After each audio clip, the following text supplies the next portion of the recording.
Greetings, Captains, Gunship here. Hope you're doing well.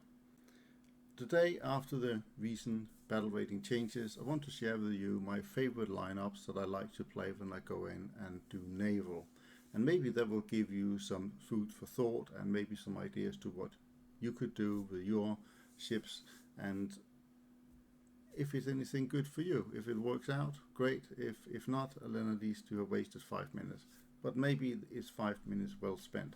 So let's start off quickly. I don't want to waste too much of your time. Basically, the C-25, if you happen to have that, is an excellent ship, and also it has stayed at 4.3, didn't move up to 4.7. I thought perhaps it would, so I think it's well placed at that BR. Put together with that, the Z-12, which actually is a good ship too, and you get a 5 guns on this ship, which is great. C-25, of course, you only get 4 guns, but it has excellent AA. Put together with that a couple of fast boats, because quite often you need to capture points.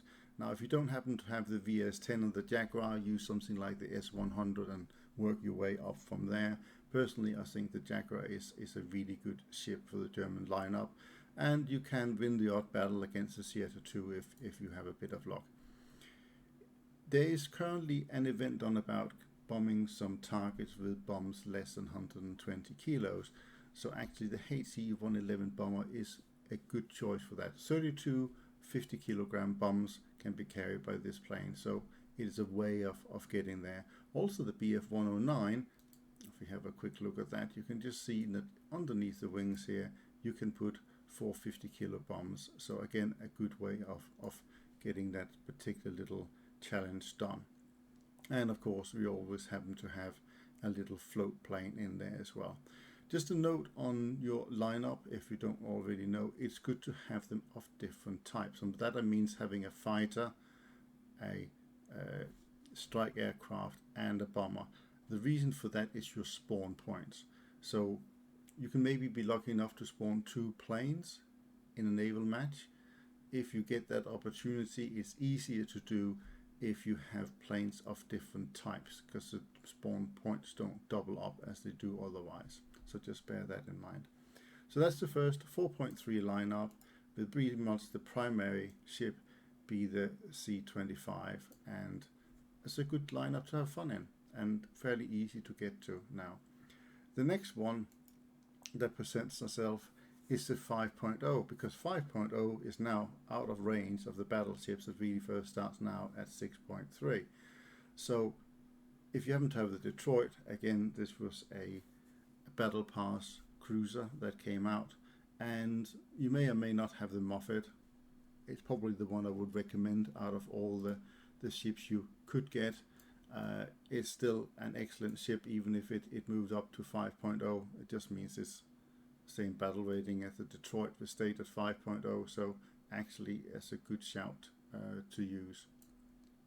One thing about the Detroit, if you haven't used it much yet, is the torpedoes. It gets 3 on each side, but try and use them, spare them, and then use them in close combat, because they can be launched like at a really close angle as you are moving forward. It can actually be very effective. Now this is pretty much my goal lineup, so the one that generates the most money. You get quite a good bonus, 1200% on the Detroit, and the Moffat is almost the same as 1170. If you happen to have some of the gold planes, as I have here, the BTD with a 2-ton bomb, or the P-51 that has 2 times 1,000 pound bombs, is a good way of getting some extra cash if you can land with the bombs there. Again, the planes are of different types. The one is listed as a fighter and the other one is as a bomber, so a good chance of being able to spawn both of them. Now I happen to have the PT-811. I think that is quite expensive now, but any PT boat in the American lineup, as long as it's reasonably fast, can be useful in the start. And again, yes, you always have to remember this little boy. You never know when a float plane could come in handy. Now, if you can't beat them, then join them. So I'm gonna go way up the range now and say, well, there's really only 2 contenders left for me. The first one being Japan, and of course here with that we are talking the Hyūga battleship. it is still number one. It is expensive in repair cost. You can see over 80,000 here. But you know, if you use a backup, then it's not so bad, and you probably aren't lucky enough to survive in most cases if you use one of those. You may or may not have things like the Mikuma or the PDO2, doesn't really matter. The Hyuga is really the main ship here you are after having. PT-15 is a pretty good motor torpedo boat, so that's well worth having if you want to take the early point. And what is new with the battle rating of 6.7 allows you to use jets. Now, I haven't spaded the Kika yet, but I will certainly aim to do so. And the main reason being is that you can actually get an 800 kilogram bomb for this plane. And I thought that actually a jet plane with an 800 kilogram bomb sound fairly appealing. So I will certainly give that a try. At the moment I just have the 500, and that's not too shabby either. The good old staple is of course the B7A2, which again is good both in terms of using a torpedo, but probably more likely you will be using the 800 kilogram bomb with it.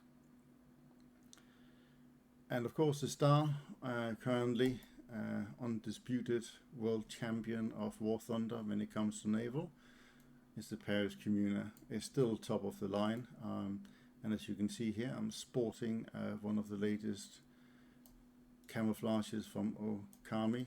You can either get them on the main War Thunder website for naval skins, or you can come to iNavy and download it from there free of charge. It is a custom skin, so only you can see it, but it gives me great pleasure to sail around in it. I like a bit of camouflage for sure.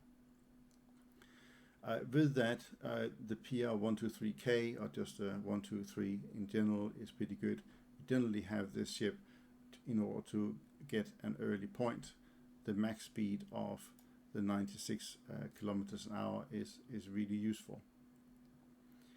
Now you can get a jet in 6.7 in Russian, but the Yak-15 is fairly useless. I mean, it does get some 23mm cannons with a little ammunition, but that's about it. There is no bombs in sight.